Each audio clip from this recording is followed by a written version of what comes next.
Chance used to be the kind of player who believed everything could be calculated.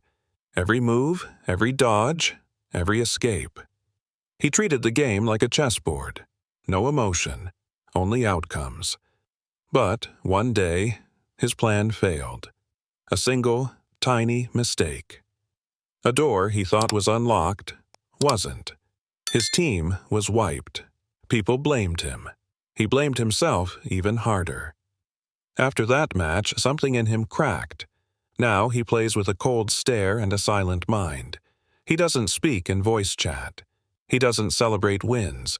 He doesn't rage when he loses. Every decision he makes looks like luck. But it's not. He calculates everything faster than anyone else. He always seems one step ahead. Some survivors say he can feel the future. Others say he's just obsessed. But one thing is certain. When Chance joins the lobby, the killer doesn't get a second try. Role: Strategic Survivor. Strength: Reads enemy movement like a script. Weakness: One mistake spirals into self-blame. Send the next hero. 007N. 7 wasn't always a survivor. He used to hunt. Rumor says he was once part of a secret in-game moderation team. His job? Track down exploiters hiding in the shadows of empty servers. He learned to move silently, to watch chat logs like code streams, to strike before anyone even realized eye contact was made. But one day, he found something he wasn't meant to see. A file deep in the system. A name that didn't belong to any player or developer. After he opened it, his permissions were removed. His account was stripped. He was left in the game, but as a regular player, except the skills stayed. Now, 007N7. Plays like a ghost. He never runs. He disappears. The killer chases him around a corner, and he's gone. Not hiding, not glitching, just gone. Some survivors swear they've heard his footsteps even after he leaves the match. Some killers refuse to queue if they see his avatar in the lobby. They say, if 007N7 is here, you're the one being hunted. Role: Stealth Mastermind. Strength: Vanishes. Mid-chase without tools. Weakness: Obsessed with unfinished missions, he can't let go. Elliot was the player everyone forgot about. Not loud, not flashy, not toxic. He was just there. The quiet one, repairing generators, healing teammates, doing the work no one thanked him for. But silence doesn't mean weakness.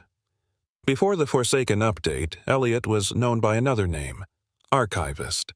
He kept records of every killer pattern, every map rotation, every exit path. While others rushed in, Elliot watched, learned, memorized.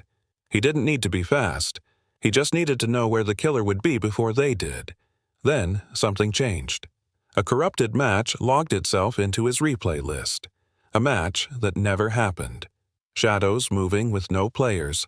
A laugh with no voice behind it. The killers in that match weren't hunting. They were looking for him. Since then, Elliot hasn't spoken a word. Not in chat, not in voice, but he still watches. When Elliot enters a match, generators seem to repair faster. Doors open at the perfect second. Survivors escape without understanding why.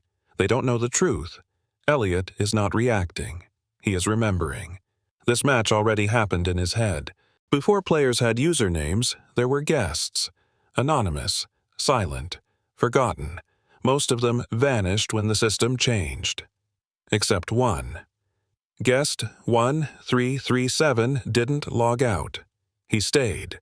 Not as a glitch, not as a ghost, but as something in between.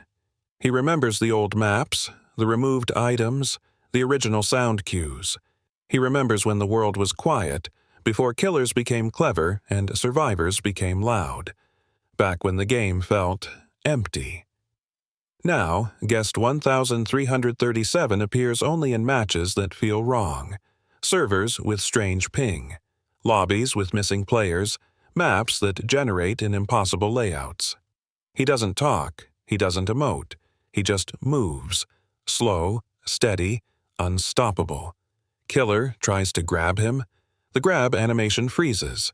Trap snaps shut. It passes right through him. He's not immune.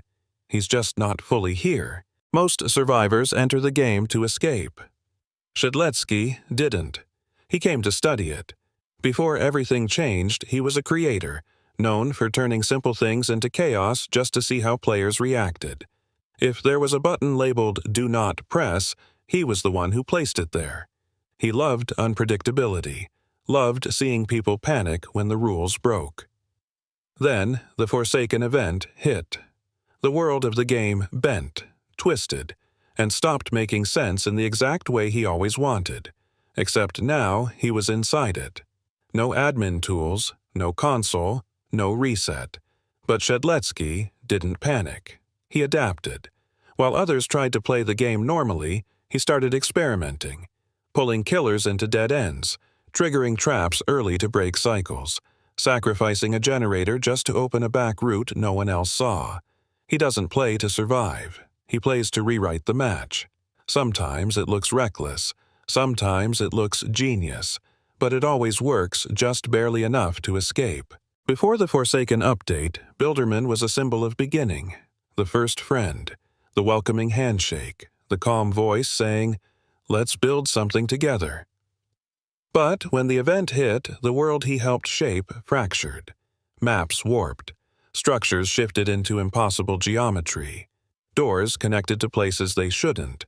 And the very foundation of the game began to move like something alive. Bilderman didn't run. He took responsibility. He wanders the Forsaken realm like a master architect trapped inside his own blueprint. While others see hallways and walls, he sees load-bearing memories, hidden shortcuts, and structural weak points no one else can understand. He can touch a shattered generator and feel the history of every player who tried to repair it. He can stand in the middle of the fog and sense where the exit should be, even if the map is rearranging itself like a puzzle. Time is the survivor who should not be here, because he has already played this match. Twice. No one knows how it started. Maybe a server rollback. Maybe a glitch during a disconnection. Maybe something deeper. Whatever it was, Time gained something no perk can teach. He remembers every outcome. He knows which hallway the killer checks first.